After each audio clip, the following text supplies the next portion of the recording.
41 దినములు నీ దీక్షను పడితిరో, నా గొంతు గానాలు నీకే వినిపిస్తిరో.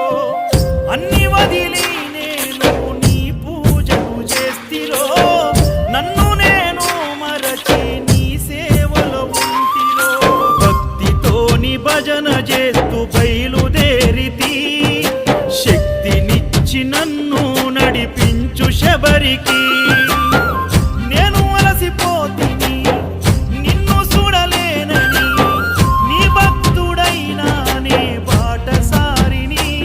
క్షణముండలేను తండ్రి నేను తల్లడిల్లిపోతి, ఈ పాదయాత్రలో నీ దరి కాననైతిని. ఎంత దూరం